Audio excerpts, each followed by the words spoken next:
Everyone, thank you so much for watching. This is part 2 to the parenting while on your spiritual path video. I'm making a part 2 because part 1 cut out. I ran out of storage on my laptop, but that's okay. We're going to continue. So I was saying where I left off was that it's not so easy to just venture out when you don't have the right equipment to take your whole family with you. And so this was really like one of the huge things that was a wake-up call to me, because I kept trying to figure out ways to take my children with me to do everything because I felt like I had no choice. But I came to find out and realize really quickly that I needed some alone time, okay? Every day, at least once a day, you need alone time, okay? Whether it really should be getting out of the house and going out, okay? But if you can't do that, then even just being alone, at night, or being alone at some point during the day and going in the next room and shutting the door, that is okay. It does not make you a bad parent if you want alone time. Before we can raise somebody else, okay, with all of these qualities that we were talking about in the beginning of the first video, we need to have those qualities within ourselves. And it's really difficult to remain peaceful and wise and connected to this higher source, to the source within ourselves. It's really difficult to remain connected to that when you're never connecting to that, when you're never alone, okay? You have to be alone in order to connect to that, okay? So, children can be very distracting and it can be extremely difficult. But one thing to keep in mind is that it does not make you a bad parent at all to have alone time. So whatever you need to do, make sure you do it. Okay? Also, everybody's on their own path. I know that there are parents who have looked into adoption. There are people who have had abortions, okay?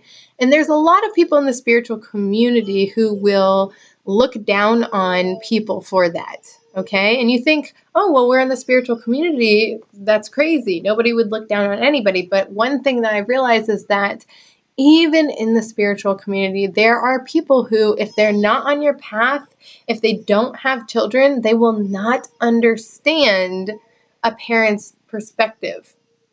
Being a parent, I understand this very well because I have come across people who have even said spiritual people who were very loving still, very amazing. They truly believe that being a parent was a waste of a life, okay?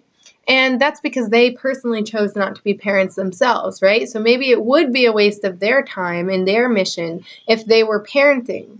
But for us who are parents, we chose this, okay? It's not a waste of a life, and you're not really missing out on anything. If anything, you're gaining more because children are so beautiful and they are teachers in their own ways, okay? I learned so much from my children. I thankfully started to homeschool my son, who is going to be 8 next month in October.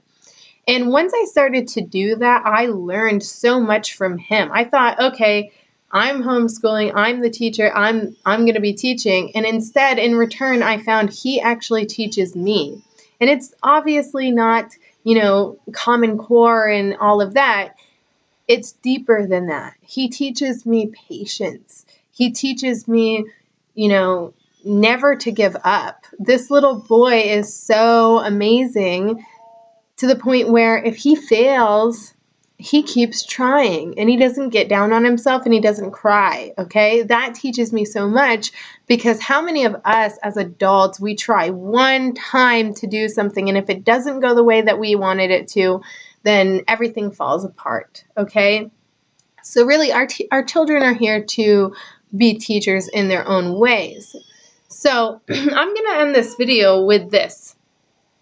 We are, and I'll definitely, really quick, I'll definitely make more videos in the future about parenting on your spiritual path as well. And please, please, please, take advantage of the comment section below so that you can communicate with me and ask me your questions. Bring up topics. If I know, I'll share it with you. If I don't, then I will tell you I don't, and we will find out together. So, but the last thing that I want to say for this video is that we are not owners of our children. Our children do not belong to us. Okay, I know this is really difficult for some people to understand, but our children are not objects. Okay, this water bottle, I went into the store and bought and purchased it, and so now it is my water bottle. But our children are human beings. Okay, they are living, breathing, beautiful human beings, infinite beings, actually, multidimensional beings just like us. And we do not own them. We do not, and because sometimes we feel that we do own them, we tend to get down on ourselves if our children even seem, maybe they're not very much awake. Okay, we think, oh, what's wrong with me? Nothing is wrong with you. Your children, you cannot prevent them from everything they're going to experience. You cannot hold their hand their whole life and tell them, walk this way, don't walk that way. Part of being a parent, one of the hardest parts of being a parent is having to allow your children to make mistakes and for them to have their own opinions, their own beliefs, and all you can do is allow them, okay, and steer them the right way, and obviously provide for them and protect them, as much as you need to. So that's the most important message you can take away from this video, is to detach yourself from the idea that you own your child or children in some way. Because really, like I said, we do not own them, okay? We are the guardians of them. It is our jobs here to teach them alongside of learn from them. So, and also encourage them, encourage them to find themselves and to have alone time, okay? Because I know a lot of children, I struggled with my child for a certain amount of time where he never wanted to be alone. But now he's at the point where he actually goes off on his own for his alone times. And, we're still growing on a daily basis. So, if you can relate, then awesome. And I'm so thankful for all of you who are subscribed, and thankful for those of you who take the time to watch these videos. It means the world to me. This is obviously something that I really love to do, or else I wouldn't keep doing it. And just look out for more of me. Okay, I love you all. I hope you enjoyed this video. I hope it was informational. Peace.